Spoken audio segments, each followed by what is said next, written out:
Once again, good day to you all, our dear participants. May I greet all the program chairs and of course the local counterparts in all programs. Good day po sa inyong lahat. Good day po sa ating lahat. Ayan.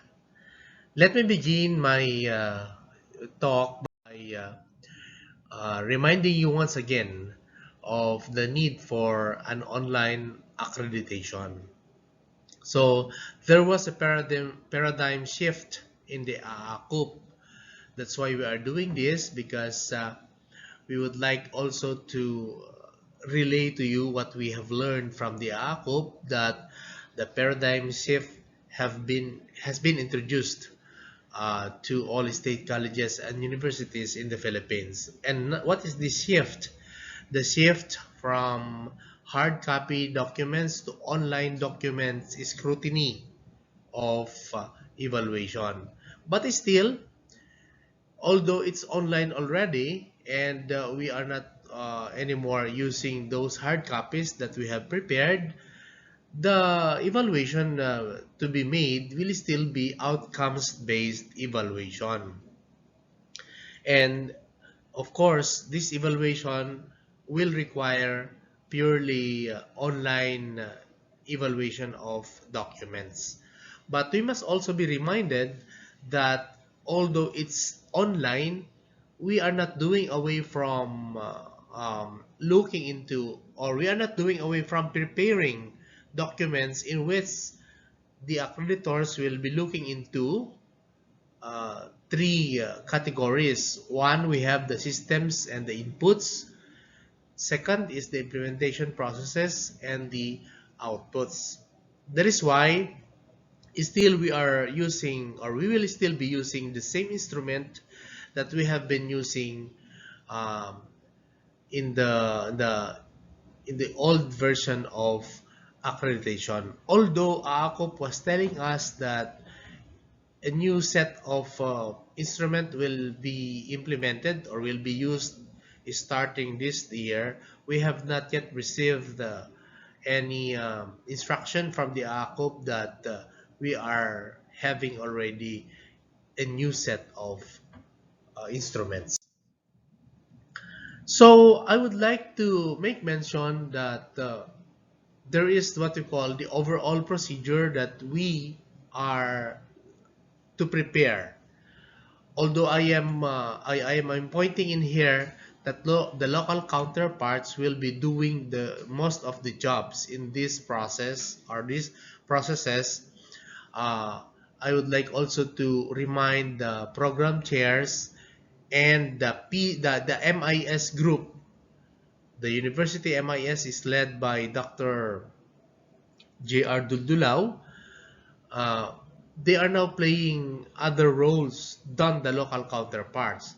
Although ang inilagay ko lang po dito na mag-play ng most uh, of the tasks in this overall procedure are the local counterparts, kasi kayo naman po ang bida dito. Kayo ang mas maraming trabaho actually in the compiling or of documents, or in the making of the folders for each of your area. I would like to pinpoint three very specific stages of this procedure. One, we have the collection of documents.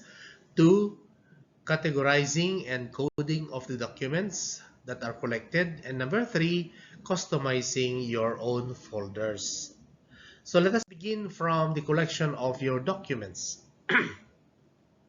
In the collection of documents, I would like to emphasize three special, shall we say, categories or perhaps values that you have to develop.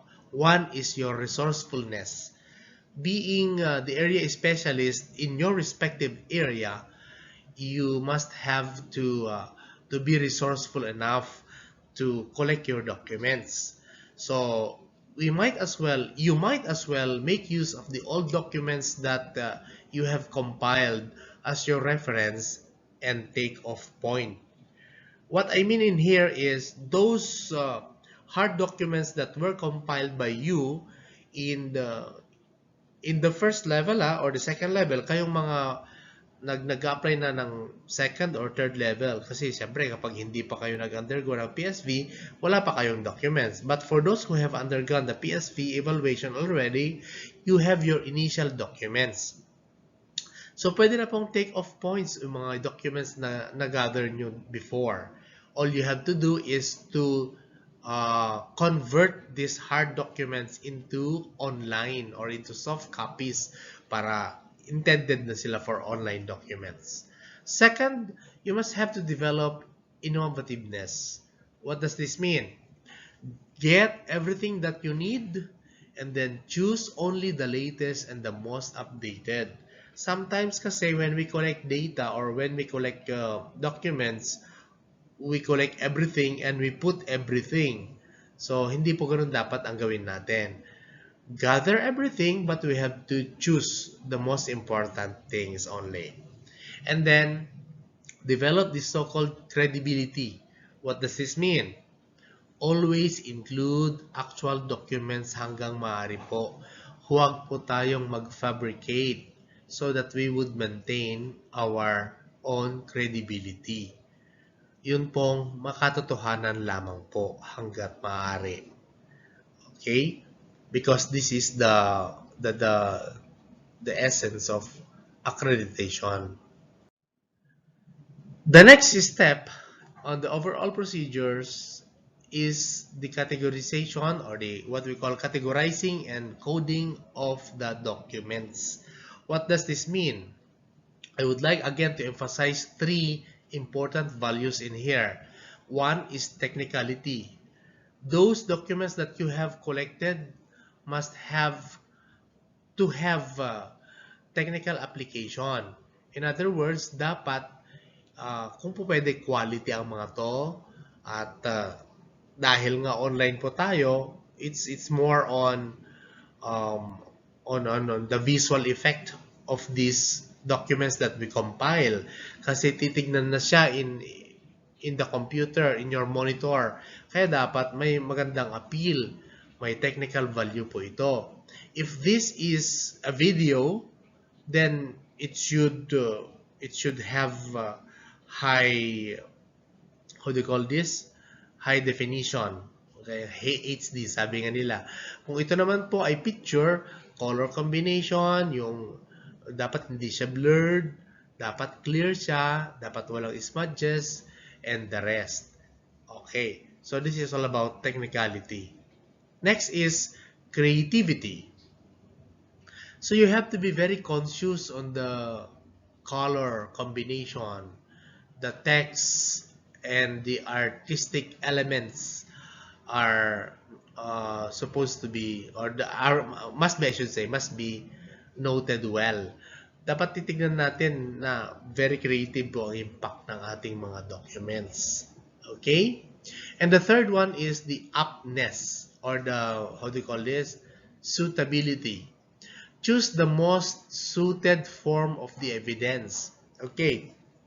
Doon po sa, for example, doon po sa area ninyo, sa parameter na nakapaloob doon sa area nyo, kung ang hinihiling niya po ay actual, say, actual view of a particular place, for example, sa laboratory, o dahil nga gusto ni accreditor na makita yung microscope ninyo, ano ba ang most suited? What is the most fitted form of document that you should include? Will it be a video? Will it be a picture? Or will it be a description? So dapat marunong po tayong tumingin ng akma, or very much apt to satisfy the indicator or the instrument.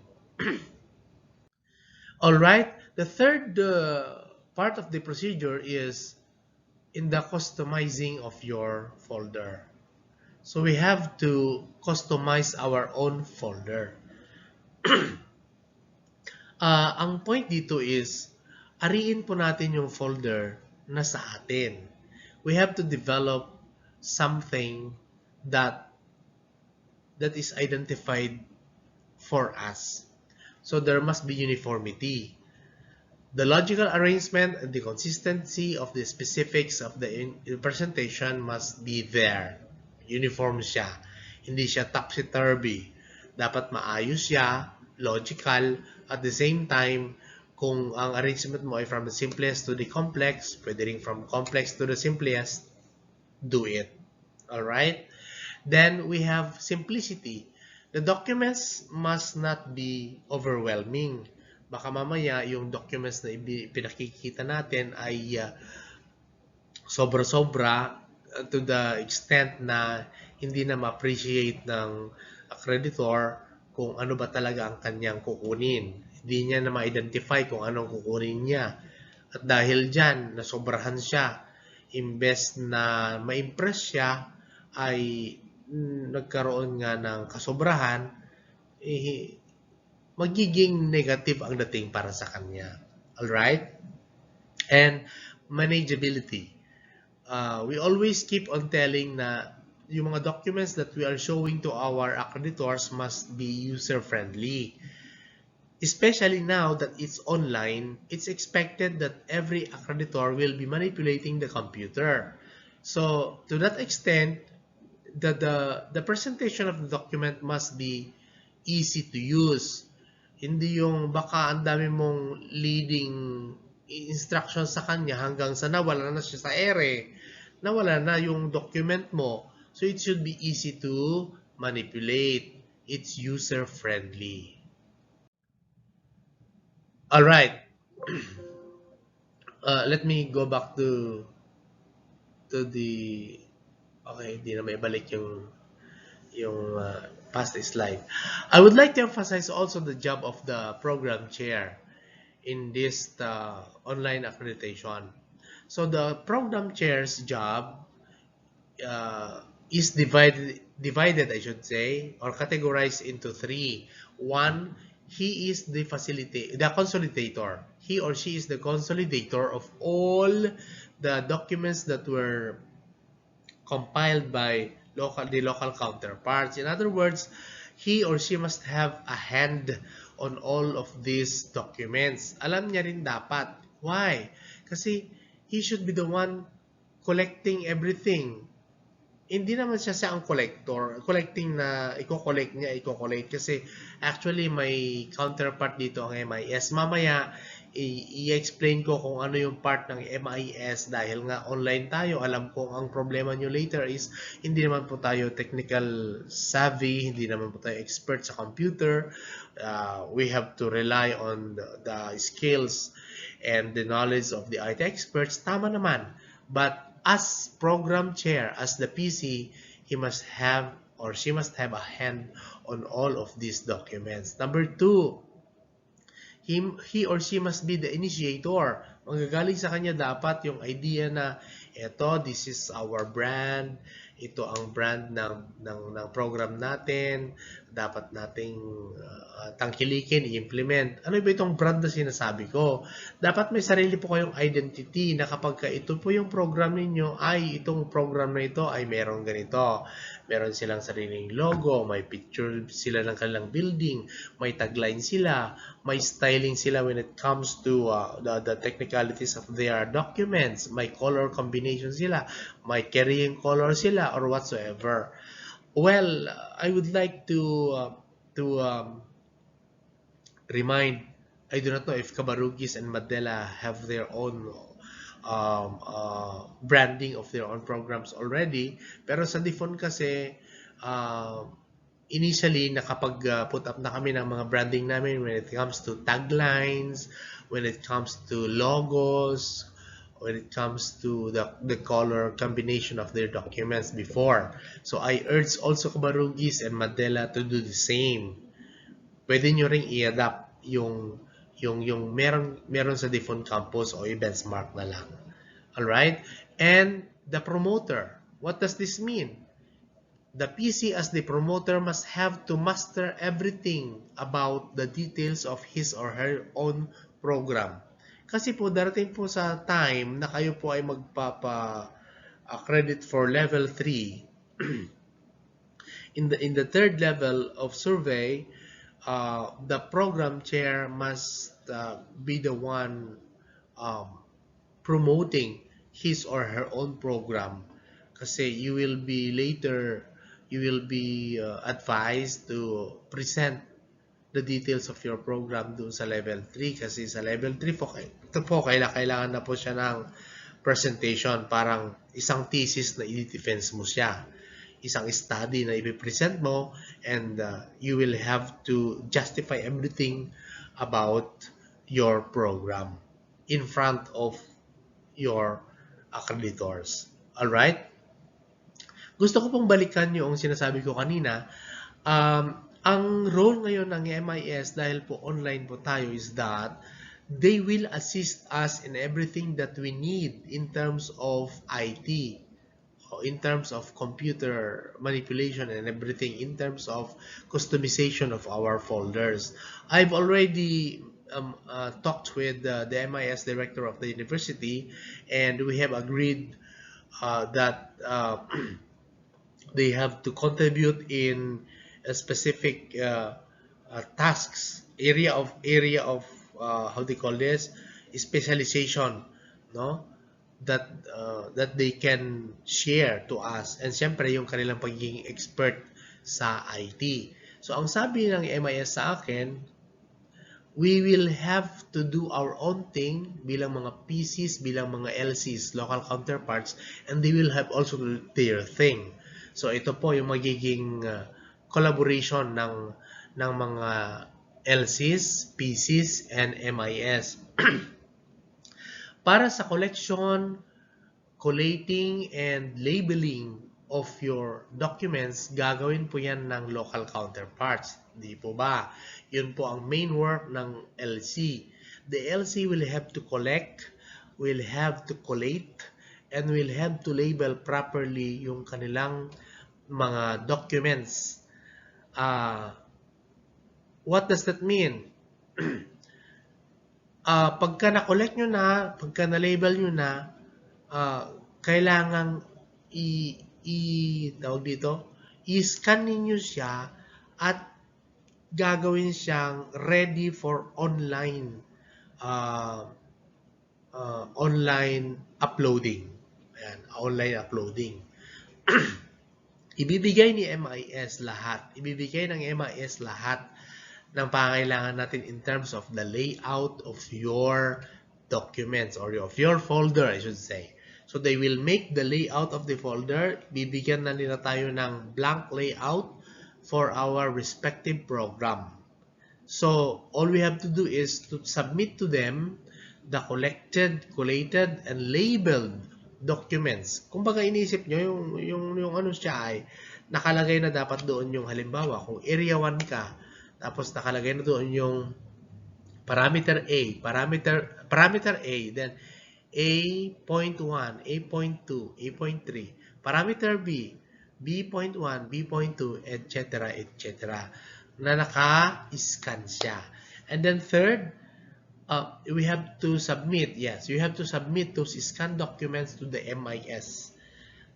And then fourth process, the MIS will upload those documents doon na sa nakaprepare ninyong folder. And then, the review, the LC.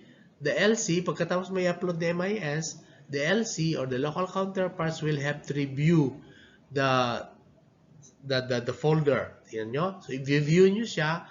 I-review nyo siya kung kompleto ba yung ibinigay ninyo sa kanila, na ilagay rin ba nila o hindi. And then you make suggestions so that modifications perhaps or improvements perhaps nung folders ay magagawa. And then, the finalization will be done by the MIS themselves again. So, nakikita po ninyo, parang ang trabaho lang talaga ng LC at ng PC through the supervision of the PC, no, is to collect and collate and label the needed documents. Siyempre, i-scan nyo na siya and then submit the scanned documents to the MIS. Si MIS na ang bahalang magkarga doon sa ating mga prepared or customized na mga folders.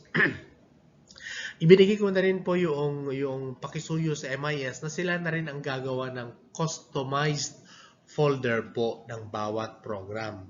So, pag meron po silang hihingin sa inyo, like picture ng building ninyo, yung tagline ninyo, yung kopya ng inyong ng logo, and the rest, kung ano pong gusto nilang gawin para maayos. O pwede rin po kayo mag-suggest, kayo po mga PCs, para ma-customize talaga yung inyong mga folders. Okay po? The admin will serve as the MIS will serve as the admin of your own folders. Wala pong ibang pwedeng gumawa ng modification sa inyong folder kundi sila po. Yun po ang usapan namin, no? Pero si PC kasi pwedeng mag-suggest sa MIS kung ano ang mangyayari. Pero hindi siya mabibigyan po ng authority to open and to modify para po ma-safeguard po yung hindi lang po yung privacy ng mga documents kundi yung kaayusan ng inyong folder. Even the accreditor himself or herself is not allowed to modify kung ano po ang nailagay natin. Ang maibibigay lang po na karapatan sa accreditor, sa local counterpart, at saka PC is the right to browse and the right to view. Viewing and browsing lang po ang maibibigay po sa kanila. Okay po? Nagkakaintindihan po tayo. So that's the process itself. This is the procedure. Mamaya ay magpapakita kami ng isang sample ni Robert kung ano ang itsura ba talaga ng isang online type of folder sa last 5 minutes ng aking presentation. Okay? So mamaya ay ipapakita namin yung ginawang sample ng MIS kasi nag-request po ako ng isang sample po sa kanila para makita po ninyo kung ano ang itsura ng magiging online document na kailangan natin i-prepare. Alright, so in closing, siguro i-close ko lang yung part na ito at sabi ko nga mamaya magpapakita tayo ng sample. May we be inspired about these ideas. The challenges and perks of accreditation. Alright, on the challenges, we are doing the accreditation because of many reasons, and sometimes we sacrifice, most of the time we sacrifice our time and efforts in doing so. So we have to beat deadlines, dates and deadlines. Napakahirap i-beat ang deadline kapag nagkukulang po tayo ng mga materials and the rest. But dahil sa ginagawa natin ito, I know makapaghanda na po tayo ng mabuti dahil medyo malayo-layo pa yung ating accred dates. Kaya sa mga magpapa-accred po sa October, sana pagkatapos ng training na ito, magsimula na po tayo sa ating assignments. We have to paddle as one in accreditation, which means that we do not assign only one or two to do the job. But we have to do our counterparts so that we work together. Parang sa isang bangka, at lahat tayo ay may sagwan para mas mabilis po tayong makarating sa pampang. Di po ba? We have to dream big dreams in Accred.